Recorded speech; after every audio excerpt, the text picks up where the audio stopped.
BBC বাংলার সান্ধ্য অধিবেশন প্রবাহতে আপনাদের স্বাগত। আজ আপনাদের সাথে লন্ডন স্টুডিও থেকে আছি মানসী বড়ুয়া। বাংলাদেশের সর্বশেষ গুরুত্বপূর্ণ আপডেট সংবাদে আপনাকে স্বাগত। শুরুতেই সংবাদ শিরোনাম, পরে বিস্তারিত। প্রথমেই জানাবো আমাদের হাতে থাকা সর্বশেষ গুরুত্বপূর্ণ সবথেকে তাজা আপডেট সংবাদ। স্থানীয় নির্বাচনের প্রস্তুতি নিতে শুরু করেছে জামাত ইসলাম। মেয়র প্রার্থী যাচাই বাছাই চলছে। প্রধান লক্ষ্য ঢাকার 2 সিট।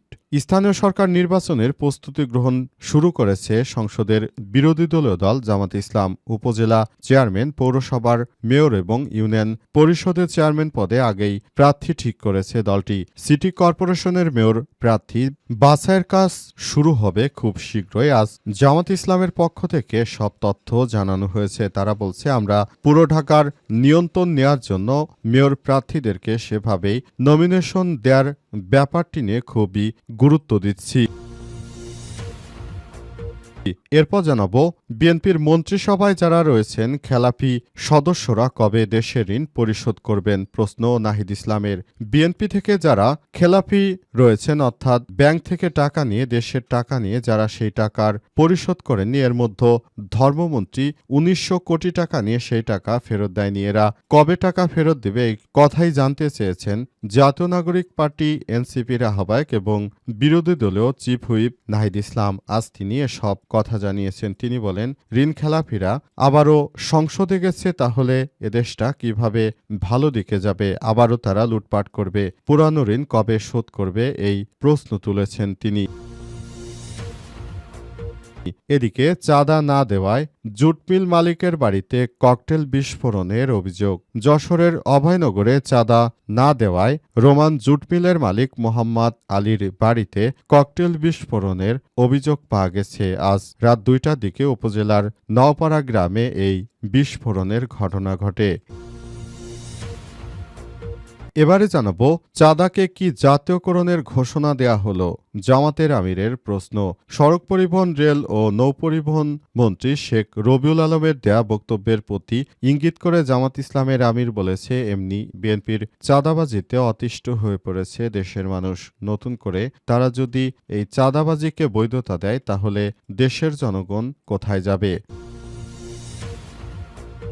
এবং সর্বশেষ জানাবো, শহীদ মিনারে ফুল দিতে গিয়ে আওয়ামী লীগের 6 কর্মী গ্রেপ্তার। নোয়াখালীর কোম্পানীগঞ্জ উপজেলার শহীদ মিনারে ফুল দিতে গিয়ে কার্যক্রম নিষিদ্ধ ঘোষিত আওয়ামী লীগের নেতাকর্মীদের আটক করেছে পুলিশ। আজ তাদের নোয়াখালী বিচারিক আদালতে পাঠানো হয়েছে বলে নিশ্চিত করেছেন কোম্পানীগঞ্জ থানার ভারপ্রাপ্ত কর্মকর্তা ওসি মোহাম্মদ নুরুল হাকিম। এর আগে রাত 3টার দিকে কোম্পানীগঞ্জ কেন্দ্রীয় শহীদ মিনার এলাকায় তারা ফুল দিতে গিয়ে তাদেরকে আটক করে প্রশাসনের সদস্যরা।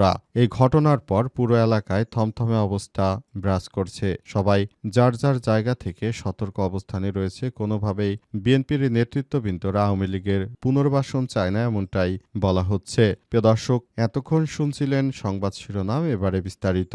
তবে তার আগে বন্ধুরা, অনুরোধ থাকবে এই সংবাদটিতে একটি লাইক দিন। এই চ্যানেলে আপনি নতুন হয়ে থাকলে আমাদের সংবাদটি দেখতে দেখতে চ্যানেলটি সাবস্ক্রাইব করে রাখুন। কমেন্ট করে বন্ধুরা আপনার মূল্যবান মতামত জানিয়ে দিন আপনি বিশ্বের কোন দেশ থেকে বা বাংলাদেশের কোন স্থান থেকে আমাদের সংবাদটি দেখছেন এবং শুনছেন। আর বন্ধুরা, সংবাদটি আপনার সোশ্যাল মিডিয়া ফেসবুকে শেয়ার করে বন্ধুদেরও দেখার সুযোগ করে দিন। গাজা যুদ্ধে আপনি যদি নিরীহ ফিলিস্তিনিদের ভালোবেসে থাকেন, কমেন্টে ইয়েস লিখে পুরো বিশ্বকে জানিয়ে দিন। এবারে বিস্তারিত। প্রধান লক্ষ্য ঢাকার 2 সিটি। স্থানীয় নির্বাচনের প্রস্তুতি শুরু করেছে জামাত ইসলাম। মেয়র প্রার্থী যাচাই বাছাই চলছে। স্থানীয় সরকার নির্বাচনের প্রস্তুতি শুরু করেছে সংসদের বিরোধী দলীয় দল জামাত ইসলাম। উপজেলা চেয়ারম্যান, পৌরসভার মেয়র এবং ইউনিয়ন পরিষদের চেয়ারম্যান পদে আগেই প্রার্থী ঠিক করেছে দলটি। সিটি কর্পোরেশনের মেয়র প্রার্থী যাচাই বাছাইয়ের কাজ শুরু হবে শীঘ্রই।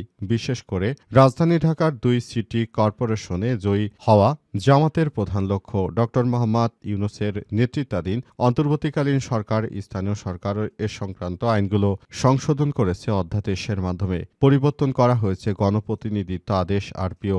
এসব অধ্যাদেশ ত্রয়োদশ জাতীয় সংসদ নির্বাচনের অনুমোদন পেলে স্থানীয় সরকার নির্বাচন আবারও দলীয় পদ্ধতিতে হবে। এর আগে গত আওয়ামী লীগ সরকার সিটি, পৌরসভা, মেয়র ও উপজেলার চেয়ারম্যান, ভাইস চেয়ারম্যান এবং ইউনিয়ন পরিষদের চেয়ারম্যান পদে দল মনোনীত প্রার্থীদের বিধান করেছিল আইনে। বিএনপির বিরোধী ছিল। গত 12 ফেব্রুয়ারি সংসদ নির্বাচনে বিএনপির 2/3 আসনে জয়ী ধারণা করা হচ্ছে স্থানীয় নির্বাচনে আবারও দলীয় পদ্ধতিতে ফিরে যাবে তারা। ঐকমত্য কমিশনের সংলাপেও বিএনপি অবস্থান ছিল নির্দলীয় পদ্ধতিতে হবে স্থানীয় সরকার নির্বাচন।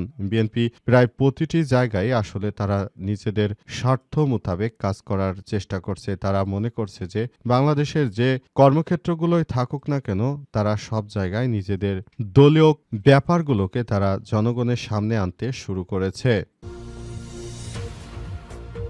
মন্ত্রিসভার খেলাপি সদস্যরা কবে ঋণ পরিশোধ করবে প্রশ্ন নাহিদ ইসলামের। প্রধানমন্ত্রী তারেক রহমান তিনি ক্ষমতায় বসার পরই দেখা যাচ্ছে যে তার মন্ত্রিপরিষদ সদস্যদের অনেকেই ঋণ খেলাপি, কিন্তু তারা এখনো ঋণের টাকা পরিশোধ করেনি। কিন্তু কবে তারা ঋণের টাকা পরিশোধ করবে, কবে বাংলাদেশের জনগণকে স্বস্তি দিবে, এমন প্রশ্ন তুলেছেন নাহিদ ইসলাম। নাহিদ ইসলাম জানিয়েছেন যে বাংলাদেশের মানুষ মনে করে তাদেরকে এখনই এই ঋণ খেলাপিদেরকে ঋণ যে তারা খেলাপি করেছে সেই টাকাগুলো এখনই জনগণের টাকা, জনগণকে ফেরত দিতে হবে। কিন্তু বিএনপির পক্ষ থেকে এখন পর্যন্ত টাকা ফেরত দেওয়ার বিষয়টি নিয়ে কোনো কথাবার্তাই বলা হচ্ছে না। বিএনপির পক্ষ থেকে শুধু বলা হচ্ছে যে আসলে তারা টাকা ফেরত দিয়ে দিবে, কিন্তু কবে ফেরত দেবে, কিভাবে ফেরত দেবে এসব কোনো প্রশ্নই তারা উত্তর দিচ্ছে না, এমনটাই দাবি করেছেন নাহিদ ইসলাম। নাহিদ ইসলাম বলেন, আপনারা যে বিভিন্ন ব্যাংকগুলো তারপর খেয়ে ফেলেছেন, অর্থাৎ ব্যাংক থেকে টাকা নিয়ে এই টাকাগুলো আর পরিশোধ করেননি, এখন আপনারা কবেই জনগণের টাকা ফেরত দেবেন সেটি দেশের মানুষ জানতে চায়। আপনাদের কাছে বাংলাদেশের অর্থনীতি নিরাপদ হতে পারে না, কারণ যিনি ধর্মমন্ত্রী রয়েছে একাই 1900 কোটি টাকা ঋণ খেলাপি। তাহলে কিভাবে তিনি তার নিরপেক্ষতা রাখতে পারলেন? দেশের জনগণ এখন আর বোকা নয়, তারা যার যার জায়গা থেকে তারা এই বিষয়গুলোকে খুবই গুরুত্ব সহকারে দেখছে এবং সবাইকে নিয়েই তারা একটি সুন্দর ও সম্প্রীতির একটি আধুনিক বাংলাদেশ গড়ে তুলতে চায়। এসব কথাই জানিয়েছেন নাহিদ ইসলাম। ইতিমধ্যেই নাহিদ ইসলাম এসব বিষয় নিয়ে জনগণের সঙ্গে কথা বলেছেন এবং বিএনপি কবে এই ঋণের টাকা শোধ করবে, তার মন্ত্রীরা কবে ব্যাংক থেকে নেয়া সেই 2001-2 সালে নেয়া ঋণ কবে পরিশোধ করবে সে বিষয়টি সবাই জানতে চায়। এমন কথাই জানিয়েছেন নাহিদ ইসলাম। চাঁদা না দেওয়ায় জুট মিল মালিকের বাড়িতে ককটেল বিস্ফোরণ।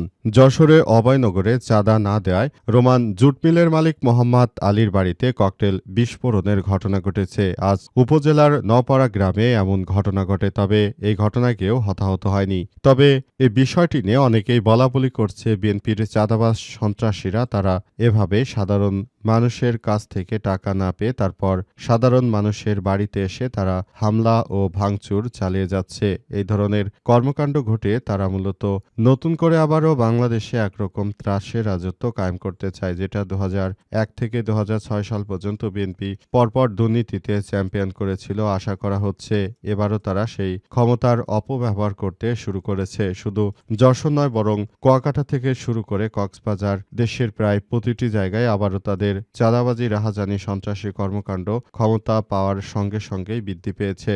বর্তমানে এই বিএনপি চাঁদাবাজি, রাহাজানি, সন্ত্রাসী কর্মকাণ্ডের কারণে সারা দেশের মানুষ ইতিমধ্যেই তাদের বিরুদ্ধে কথা বলতে শুরু করেছে। দেশের মানুষ এখন অতিষ্ঠ হয়ে পড়েছে তাদের চাঁদাবাজি, রাহাজানি, সন্ত্রাসী কর্মকাণ্ডের মধ্য দিয়ে। নতুন করে সব বিষয়গুলোকে দেশবাসীকে ভাবাচ্ছে এবং তারা যার যার জায়গা থেকে বিষয়গুলোকে সেভাবেই দেখভাল করার চেষ্টা করছে। জামাত আমিরের প্রশ্ন, চাঁদাবাজিকে কি জাতীয়করণের ঘোষণা দেওয়া হয়েছে বিএনপির পক্ষ থেকে? সড়ক পরিবহন, রেল ও নৌপরিবহন মন্ত্রী শেখ রবিউল আলমের দেওয়া বক্তব্যের প্রতি ইঙ্গিত করে জামাত ইসলামের আমির ডক্টর শফিকুর রহমান প্রশ্ন তুলেছেন, নবগঠিত সরকারের মন্ত্রীর মাধ্যমে চাঁদাবাজিকে বাংলাদেশের জাতীয়করণের যে ঘোষণা দেওয়া হলো, যেটি নিয়ে দেশের মানুষ কথা বলছে। তিনি বলেন, বিএনপি ক্ষমতায় আসার আগে এই ধরনের চাঁদাবাজি, রাহাজানি ও সন্ত্রাসী কর্মকাণ্ডগুলোকে তারা যেভাবে বৈধতা দিচ্ছে, এতে দেশের জনগণ এটা মেনে নেবে না। দেশের জনগণ মনে করে একটি সুন্দর ও সম্প্রীতির বাংলাদেশ গড়ে তুলতে চায়, কিন্তু তারা দেশের বিভিন্ন জায়গায় যে ধরনের চাঁদাবাজি, রাহাজানি ও সন্ত্রাসী কর্মকাণ্ড করার সুযোগ খুঁজছে, এই সুযোগকে আসলে দেশের জনতা কখনোই মেনে নেবে না। তিনি আরও জানিয়েছেন যে বাংলাদেশ জামাত ইসলাম একটি আধুনিক ও সমৃদ্ধির বাংলাদেশ গড়ে তুলতে চায়, সেজন্য তারা সেভাবেই কাজ করছে। কিন্তু নানাভাবে সব কর্মকাণ্ডগুলো করার মধ্য দিয়ে দেশের মানুষকে সবাই মিলে যেভাবে কর্মগুলো করা হচ্ছে, এটা কোনোভাবেই গ্রহণযোগ্য হতে পারে না। দেশের জনগণ মনে করে যে পুরো ব্যাপারটি নিয়ে আসলে যে পরিস্থিতি তৈরি করেছে বিএনপি, সেটি কোনোভাবেই গ্রহণযোগ্য নয়। তারা যেভাবে সাধারণ জনগণের উপর অত্যাচার শুরু করেছে, এটা এদেশের জনগণের কাম্য ছিল না। দেশের জনগণ মনে করে একটি আধুনিক ও সম্প্রীতির বাংলাদেশ গড়ে তুলবে, সেই প্রত্যাশাই তাদের, এবং সেই প্রত্যাশা নিয়েই তারা একটি সুন্দর ও সম্প্রীতির একটি আধুনিক বাংলাদেশ গড়ে তুলবে, সেই প্রত্যাশাই করছেন জামাতের আমির। সেজন্য ইতিমধ্যেই তিনি নেতাকর্মীদেরকে সেভাবে কাজ করার জন্য নির্দেশনা দিয়েছেন। জামাতের আমির, তিনি বিরোধী দলীয় নেতা হওয়া সত্ত্বেও তিনি যেদিন নির্বাচন হলো তার পরের দিন তার নেতাকর্মী সবাইকে বাংলাদেশ পরিষ্কার পরিচ্ছন্ন করার জন্য আহ্বান জানান এবং সবাইকে সেভাবে কাজ করার নির্দেশ দেন।